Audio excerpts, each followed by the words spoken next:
तुम कहते हो कि किस्मत का लिखा हुआ बहुत मजबूत होता है। तुम मानते भी हो और तुम ये भी कहते हो कि जो कुछ किस्मत में लिख दिया जाता है वह बहुत ही मजबूती के साथ ऊपर वाला पूरा भी करवाता है।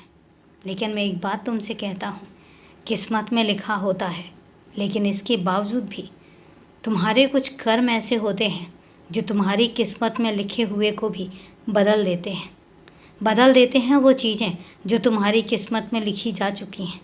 कई बार तुम्हारे कर्म ऐसे होते हैं और कई बार तुम ऐसे कार्य करते हो जो चीज़ें तुम्हारी किस्मत में होती हैं वो मिलती नहीं हैं, और कुछ चीज़ें ऐसी होती हैं जो तुम्हारी किस्मत में नहीं भी होती हैं, लेकिन तुम्हारा दृढ़ निश्चय होता है, तुम्हारा दृढ़ संकल्प होता है, तुम्हारी कड़ी मेहनत होती है, जिसके बलबूते पर तुम्हारी किस्मत बदलती है और तुम्हें वो सब चीज़ें मिलती हैं जो तुम्हारी किस्मत में भी नहीं होती।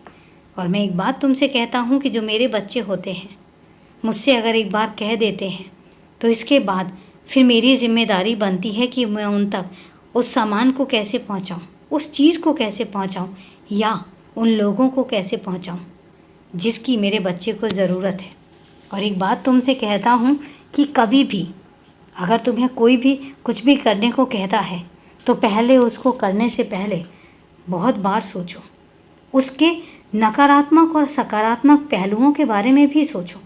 ये सोचो कि उसमें फ़ायदा क्या है और नुकसान क्या है। कहीं ऐसा तो नहीं कि वो बातें जो तुम्हें कोई बोल रहा है करने के लिए उसमें तुम्हारा नुकसान तो नहीं है, और नुकसान के साथ साथ उसमें किसी और का नुकसान तो नहीं है, किसी को हानि तो नहीं पहुँचेगी। इन सब चीज़ों के बारे में तुम्हें बहुत गहराई से सोचना होगा, क्योंकि मैं मानता हूँ कि तुम मेरे बच्चे हो, लेकिन अब तुम बच्चे नहीं हो, बड़े हो चुके हो, समझदार हो चुके हो। तुम्हें पता क्या होना चाहिए कि सही क्या है और गलत क्या है। तुम जानते हो कि सही और गलत में सिर्फ एक पतली सी लकीर होती है, और पतली सी लकीर के इस पार सही चीज़ें होती हैं और उस पार गलत चीज़ें होती हैं। बहुत बारीकी से उनको परखा जाना चाहिए, बहुत बारीकी से उनका ध्यान रखना चाहिए, ताकि कोई भी चीज़ तुम्हें इतना परेशान ना कर जाए कि बाद में तुम्हें खुद पछताना पड़े, तुम्हें खुद सोचना पड़े कि तुमसे कितनी बड़ी गलती हो गई। मैं जानता हूँ कि तुम किसी भी काम को करने से पहले उसके सकारात्मक और नकारात्मक दोनों पहलुओं के बारे में सोचते हो। ये बहुत बड़ी विशेषता है तुम्हारी, और मैं तारीफ़ भी करता हूँ तुम्हारी इस खूबी की।